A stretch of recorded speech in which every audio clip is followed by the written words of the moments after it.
Բարև ձեզ հարգելի գործընկերներ, ողջունում ենք բոլոր նրանց, ովքեր հետևում են մեզ, Armenpress լրատվական գործակալության մամուլի կենտրոնում այսօր հյուրընկալել ենք Երևանի պետական համալսարանի միջազգային հարաբերությունների եւ դիվանագիտության ամբիոնի վարիչ Վահրամ Պետրոսյանին։ Բարև ձեզ, պարոն Պետրոսյան։ Բարև ձեզ։ Շնորհակալություն մեր հրավերն ընդունելու համար։ Շնորհակալություն հրավերի համար։ Մենք այսօր խոսելու ենք Արցախի դեմ Ադրբեջանի եւ Թուրքիայի սանձազերծած ագրեսիայից, վարձկանների ներգրավվածությունից եւ այս ամբողջ գործընթացի հետ կապված միջազգային արձագանքից։ Պարոն Պետրոսյան, պիտի խնդրեմ ընդհանուր դիտարկում անենք, մեկ ամիս եւ ավելի ռազմական գործողություններն ընթանում են, թե քաղաքական, թե քարոզչական դաշտում ակտիվ գործողություններ իրականացվեցին։ Ասացեք խնդրեմ, ներկայում ինչպիսի իրավիճակ ունենք։ Շնորհակալություն։ Նախ ես նշեմ, որ բավականին լուրջ փոփոխություններ են տեղի ունենում տարածաշրջանում եւ այն գործընթացները, որ տեղ են գտել, միայն Ղարաբաղյան կոնտեքստում չեն, այլ խնդիրը պետք է դիտարկել ռեգիոնալ կոնտեքստում։ Ռեգիոնալ լուրջ տարածաշրջանային փոփոխություններ են տեղի ունենում, վերարժևորում հին եւ նոր ակտորների վերարժևորում, նոր ակտորների ներգրավման նաեւ որոշակի միտումներ են զգացվում։ Ես նշեմ, որ առաջին իսկ դիտարկումը, որ արվեց դեռ հոկտեմբերի 1-ին, հենց Armenpress-ի շրջանակներում հրապարակված հոդվածներից մեկում, այն էր, որ կոնֆլիկտի սիրիականացումն էր։ Մի հետարքիր դիտարկում նշենք, որ վարձկանության մասին, երբ մենք խոսում ենք հաճախ, պետք է նկատի ունենանք, որ այդ վարձկանության իրողությունը եւ արմատականների ներգրավումը Թուրքիայի կողմից նաեւ սիմվոլիկ նշանակություններ ամրապնդելու համար պատերազմի սիրիականացումը։ Ինքնին պատերազմի սիրիականացումը իր մի շղթա է, որ իր հետ բերելու էր մի շարք իրողություններ։ Այն է վերագնահատել նախորդ ակտորների դերը, լինի Մինսկի խմբի համանախագահների, Եռյակի իրողությունը, լինի նոր, այսինքն սիրիականացումը ենթադրում է Աստանայի գործընթաց, նախատեսում է նոր ձևաչափ, այն է Թուրքիա, Ռուսաստանի Դաշնություն, Իրանի Իսլամական Հանրապետություն։ Դա մեկ։ Երկրորդը ինքնին տեղի ունեցան, ես ցանկանային փոփոխություններին շեշտադրումը կատարենք։ Ինքնին հոգեբանական որոշակի արգելք հաղթահարվեց։ Ռուսաստանի ազդեցության ոլորտ է ներթափանցում Թուրքիան եւ կարողանում է խորանալ այն աստիճան, որ մենք այսօր գործ ունենք Բաքվում, ընդհանրապես Ադրբեջանում դոմինանտ Թուրքիայի հետ։ Այն է գործոնի է վերածվել, որը կարող է խոտորել նույնիսկ հրադադարը։ Ցանկացած հրադադարի պատասխան մենք ստացել ենք ոչ թե Բաքվից, այլ Անկարայից։ Սա նույնպես կարևոր փոփոխություն է, նախկինում դա հնարավոր չէր։ Հաջորդ փոփոխությունը ինքնին այն քարոզչությունը, որ տարվում է, մեծ մասամբ Բաքվի քարոզչությունը չէ, այլ սցենար է, որ մշակվել է Անկարայում։ Լինի դա նույնիսկ այն, որ հրադադարի հետ կապված տեքստը, այսինքն դեռ հրադադարը ուժի մեջ չմտած, արդեն պատրաստ է տեքստը այն մասին, որ հայկական կողմը խախտել է հրադադարը։ Դա արդեն իսկ ցույց է տալիս, որ ընդհանուր եւ նաեւ վերակողմնորոշումը այն է Թուրքիային հաջողվեց հասնել նրան, որ մենք եւ տարբեր ուժեր ավելի լուրջ հետևում են Անկարայի կողմից արված հայտարարություններին, քան Բաքվի կողմից արված հայտարարություններին։ Այն համարելով ավելի ծանրակշիռ, ավելի հեռանկարային, ավելի կանխատեսելի դարձնող իրողություն։ Մեկ այլ ֆորմատի փոփոխություն նույնպես, որ ինքնին քարոզչական կոնտեքստում, եթե նկատել եք, ԵԱԿ Մինսկի խմբի հետ կապված արդեն իսկ հնչում են ձայնել, որ այն էֆեկտիվ չի եղել։ Այսինքն սա նույնպես հարվածում է այն ուժերը, նույնիսկ բարեկամական երկրներ լինեն, թե ասենք որոշակի ֆորմատում, երբ մենք տեսնում ենք այդ արտահայտությունը, մենք պիտի նկատի ունենանք, որ դա ինքնին վտանգավոր իրողություն է։ Քանզի քարոզչությունը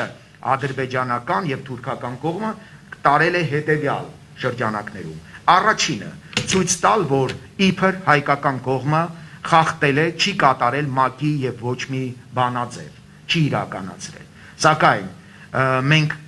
այն կարծիքին ենք, որ ՄԱԿ-ի բանաձևերը, որոնցից վերջինը 1993 թվականն էր Ղարաբաղի հետ կապված, ինքնին դա եղել է սիտուացիոն։ Եվ այդ սիտուացիոնը չի կարող լինել ռազմավարական նշանակություն ունեցող։ Այդ բանաձևերը եղել են տակտիկական նշանակություն ունեցող իրողություններ։ Եվ եղել է դա քելբաջար լինի, թե այլ իրողության հետ քարվաճառի հետ կապված լինի, դրանք այլ կոնտեքստում պետք է դիտել։ Հաջորդը եթե մենք ընդունենք սիրիականությունը, թույլ տանք, որ գնա, եթե մենք ընդունենք նոր ձևաչափը, ինքնին հարված է հասվում Մինսկի խմբի ձևաչափին, համանախագահների ձևաչափին։ Բայց տեսեք, փակուղային այն ֆորմատը, որ ստեղծում են կամ-կամի, այնպիսի մշակում է, որ երկուսն էլ ձեռնտու լինի Թուրքիայի համար։ Առաջին ֆորմատը, եթե նախորդ ձևաչափն է, ԵԱԿ Մինսկի խմբի, ապա եռանախագահների փոխարեն քառանախագահներ։ Թուրքիան մտնում է։ Ինքնին, եթե քառանախագահներ, Իրանի Իսլամական Հանրապետության ֆակտորն է գալիս, որ արդեն դարձնում է անիմաստ, այսինքն ընդլայնումը։ Հաջորդը, եթե մենք վերանայում ենք, իսկ բազմիցս ակնարկվել է, որ համանախագահների այդ ձևաչափը պետք է փոխվի, Թուրքիան գա, երկրորդ տարբերակը, եթե նոր ձևաչափ է, Թուրքիան կրկին շահած դիրքերում է լինում, որովհետև արդեն իսկ ՌԴ Թուրքիա Իրան այս ձևաչափում կա, եւ Թուրքիան կարծես թե գցում է այն խայծը բոլորի համար, որ Իրանը չկար գործընթացում, հիմա կլինի։ Ռուսաստանի Դաշնության դեպքում էլ այս կոնտեքստը մենք պետք է դիտարկենք, որ այն ինչ տեղի է ունենում, եւ դա մեր ստրատեգիական դաշնակիցն էլ կարծում ենք հրաշալի գիտակցում է, այս պատերազմը ինչ որ չափով նաեւ ռուս-թուրքական բնույթ ունի, որովհետեւ այն բոլոր փոփոխությունները, որ ռազմավարական դաշտում կարող են տեղի ունենալ, ռեգիոնալ կոնտեքստում կարող են տեղի ունենալ, փոփոխությունները կարող են լինել միայն ի վնաս Ռուսաստան։ Ամեն դեպքում Մինսկի խմբի համանախագահ երկրներից եղավ արձագանք միջազգային կառույցներից, որ բոլորը միաբերան նշեցին, որ հենց այս ձևաչափը պետք է պահպանվի։ Դա պատասխան եղավ Թուրքիային, կարծում եմ, այսինքն այդ հարցում դեռ Թուրքիան ոչ մի հաջողության չի հասել։ Եթե մենք վերցնենք բուն իրավական կողմը խնդրի, ապա իհարկե, եթե մենք վերցնենք Մոսկվայի ինքնին հրադադարի կոնկրետ հոկտեմբերի 10-ի համաձայնագիրը ինքնին հրադադարի վերաբերյալ, ապա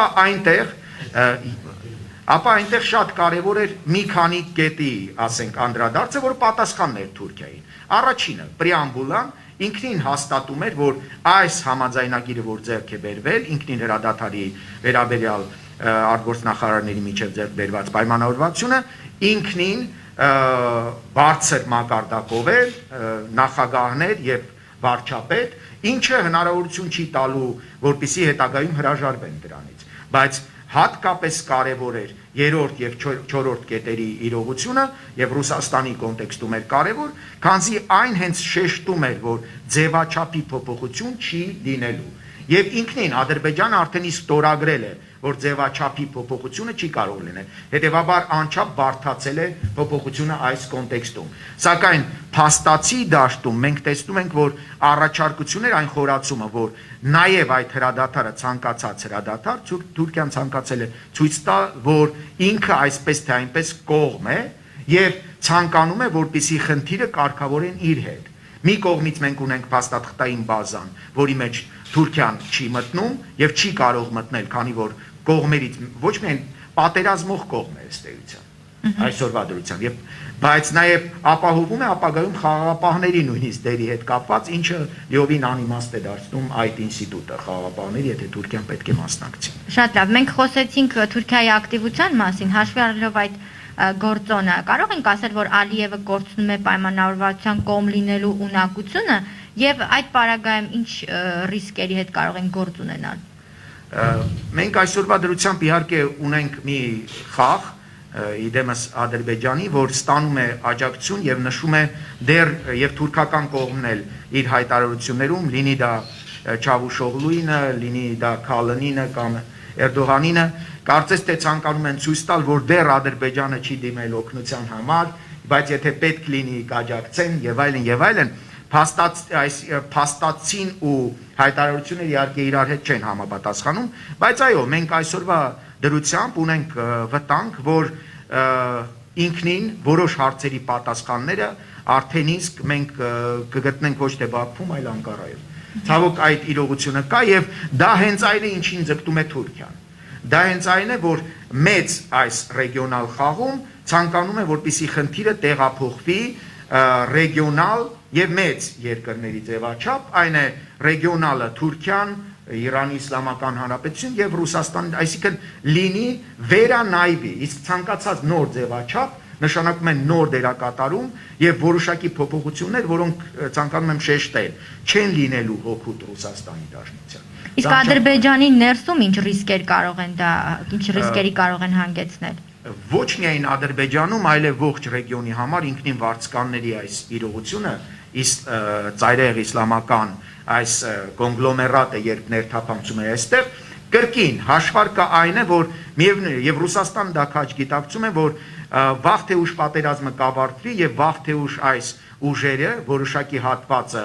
այն փոքր հատվածը, որ ողջ կմնա, կամ ինքնին այդ վարակը երբ եկել է, միևնույն է տարածվելու է եւ դա տարածվելի Հյուսիսային Կովկասի ուղղությամբ։ Այն է կարծես թե բայց ռիսկային դաշտում Ադրբեջանի նույնպես դա լուրջ վտանգի տակ է դնում ինքնին, քանի որ Ադրբեջանում մշտապես եղել է իսլամականացման այդ խնդիրը, այդ պետությունը որքան էլ մենք կոռեկտ արտահայտվենք, միշտ ունեցել է ինքնության խնդիր հետ խորհրդային շրջանում։ Շիադավան երկիր, որը թյուրքախոս է, որը ձգտում է հարավային, այսպես կոչված հարավային Ադրբեջան միացնել եւ հակասություններ ունի շիադավան իր իսկ դավանակից Իրանի Իսլամական Հանրապետության հետ, երկիր, որը նաև թյուրքախոս է եւ որի դեպքում մենք տեսանք տեղաշարժ դեպի թյուրքախոս, թյուրքական դաշտ եւ ներկայումս էլ խաղարկում է այդ խնդիրը, մենք գիտենք, որ ներկայացում է թյուրքական կոնտեքստում։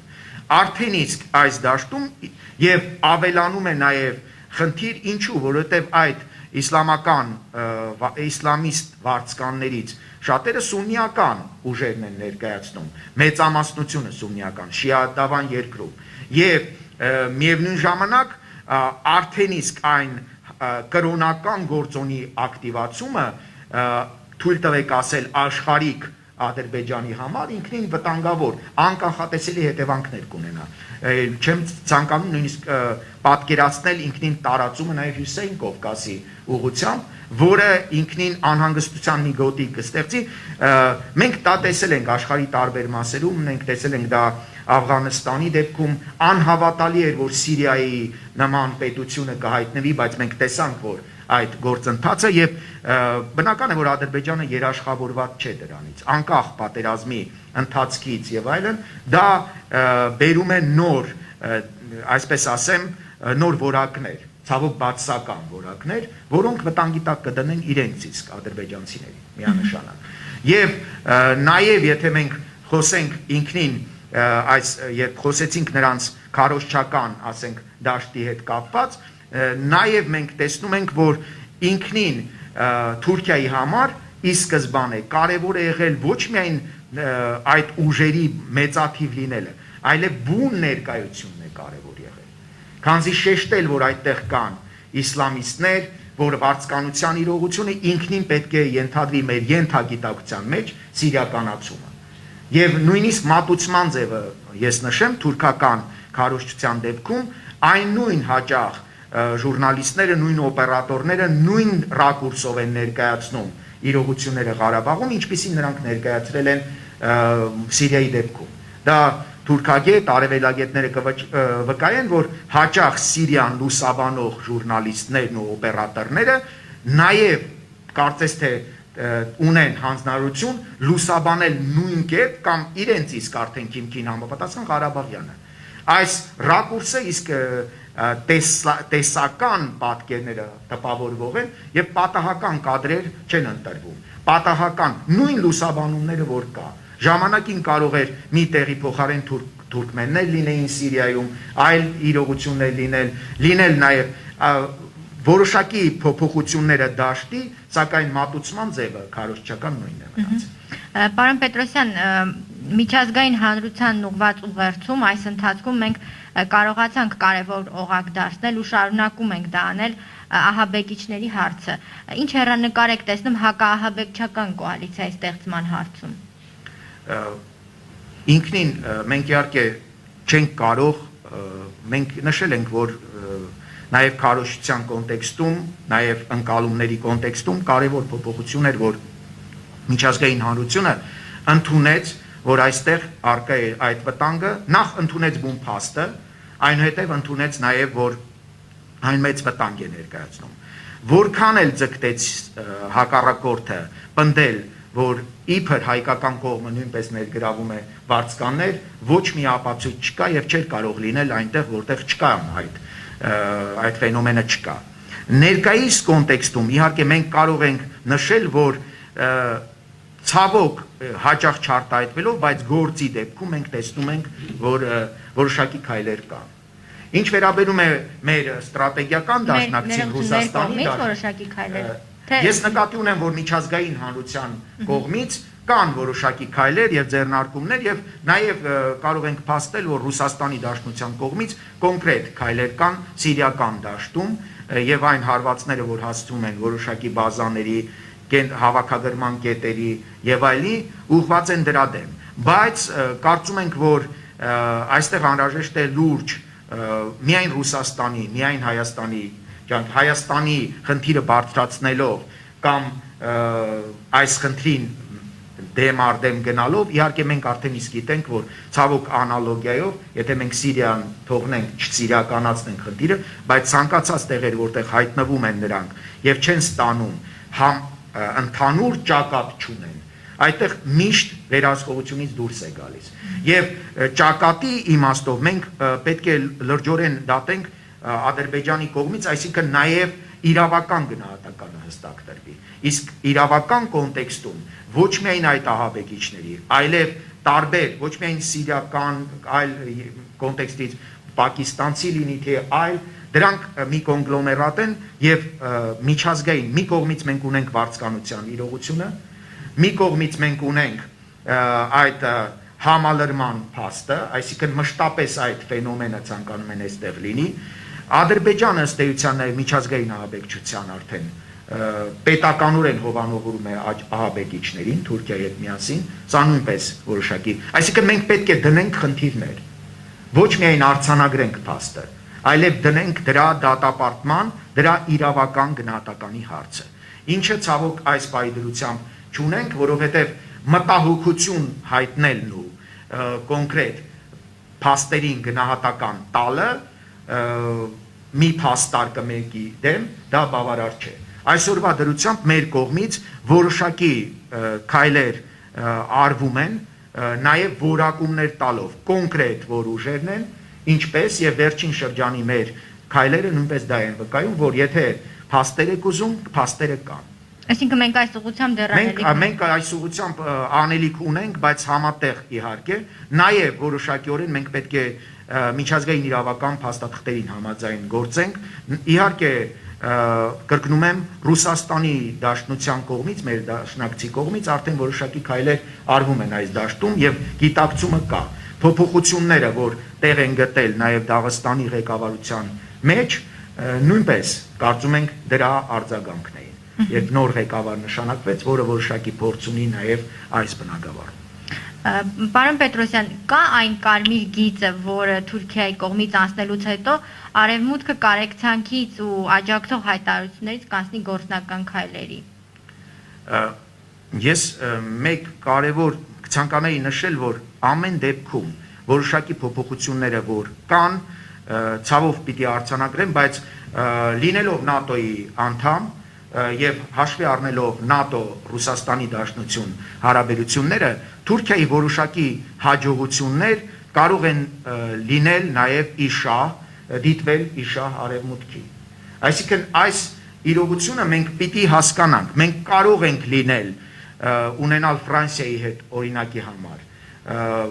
բարեկամական տրադիցիոն հարաբերություններ, լինենք ֆրանկոֆոնիայի մի մաս եւ այլն, բայց եթե գործը հասնում է ՆԱՏՕ-ական իրողություններին, հակասությունները որքան էլ մեծ լինեն, մենք պետք է նկատի ունենանք, որ օրինակի համար, եթե եռանախագահներինը դառնա քառանախագահ, դա ՆԱՏՕ-ի համար մեծ կորուստ չի լինելու, ընդհակառակը ՆԱՏՕ-ի անդամ հանդիսացող երկրներից եւս մեկն է դառնալու Մինսկի խմբի համանախագահ։ Եվ այս դաշտում ես կուզենայի, որ մենք չմտնենք իլյուզիաների մեջ։ Այսինքն մենք պետք է հասկանանք, որ դաշինքային իրողություններ կան եւ այն փոփոխությունները, որ տեղ են գտնում, դուք լավ նշեցիք, կարեկցանքը։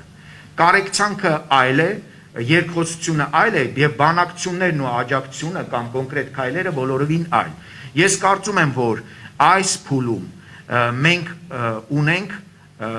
դաշնակից ռազմավարական դաշնակից Ռուսաստանի Դաշնությունը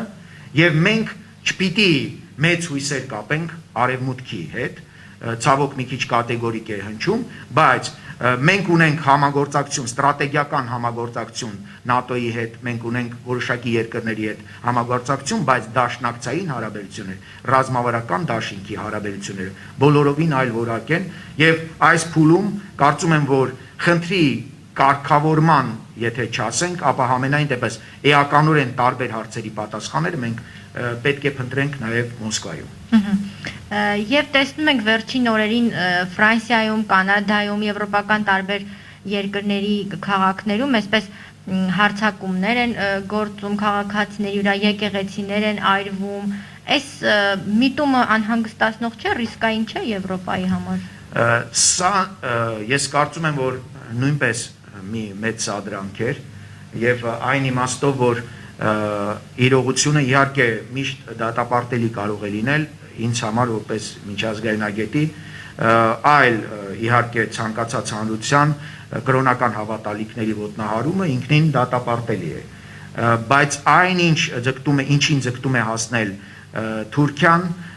ընդլայներն է եւ իր էքսպանսիան իրականացնել կրոնական դրոշի ներքո։ Գաղտնիք չէ, որ այդ առիթը օգտագործելով Թուրքիան հասավ որոշակի աջակցության եւ ցանկանում է Թուրքիան մի քանի քայլերի դիմեց եւ մուսուլմանական աշխարհը, որը որոշակիորեն նաեւ որոշակի պետություններ անհանգստացած էին Թուրքիայի էքսպանսիայով, բնական է այդուհանդերձ չէին կարող տուրք չտալ կրոնական զգացմունքներին եւ յետ կանգնել որոշակի իրողություններից։ Հետևաբար այս վտանգավոր իրողությունը կա, բայց Թուրքիան միայն կրոնականը չէ, որ դրեց։ Տեսեք, Թուրքիան հայտ է ներկայացնում, ռեգիոնալ տերության հայտ է ներկայացնում, որոշակիորեն նեոօսմանիզմի, որոշակի օսմանյան կայսրության վերականգնման այդ գաղափարը, որքան էլ որ մեզ անհավատալի թվա այդ գաղափարի իրողությունը, եթե կա, նրանք հավատում են դրան։ Եվ այդ էքսպանսիան ինքնին բերում է, չի կարող լինել օսմանյանը կոչեն այդ հիշողությունը առանց կրոնականի։ Եվ այս կրոնական գործոն նույնպես իրենց անհրաժեշտ է այդ էքսպանսիայի համար։ Ունենալ աջակցություն հնարավոր է միայն նաև կրոնական աջակցության հետ միասին։ Եվ նրանք կարծես թե ձգտում են սա շահարկել։ Խնդիրն այն է միջազգային հանրությանն է որոշակի պետություն, այդ թվում Ֆրանսիայի, որ թույլ չտան, որպեսզի ցանկացած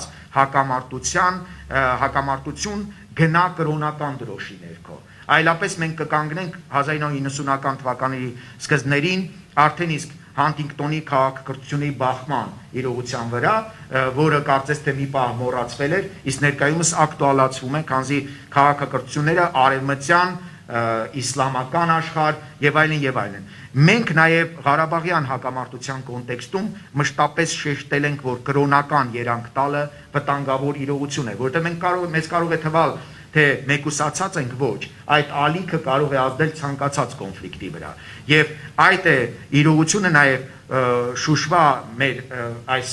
կրկնակի հարվածը եկեղեցուն եւ միևնույն ժամանակ մեր կողմից վերանորոգված մսկիթի ֆենոմենը։ Մեր կարող են ընկալումները տարբեր լինեն, բայց կարծում եմ ահա այսպիսի իրողությունի ցույց դնելը հենց պիտի լինի այն կաշկանդող օղակներից մեկը, որ թույլ չտա, որ առնվազն Ղարաբաղյան հատվածում կրոնական եզրը լինի, որովհետև դա վտանգավոր նոր որակ կարող է տալ։ Բայց Եվրոպայում ընկալելի են այս մոտեցումները։ Եվրոպայում ցավոք աշխարհիկացած Եվրոպայի դեպքում որոշակիորեն այս վտանգների գիտակցումը չկա, այն դիտվում է ոչ թե որպես ընդհանուր, այլ ցավոք յուրաքանչյուր երկիր առանձին է դիտարկում այս մոտեցումը։ Վատը ինքնին վտանգավորը դա է, որ Եվրամիության շրջանակներում կարծես թե ընդհանուր քաղաքականություն չկա այս հարցում։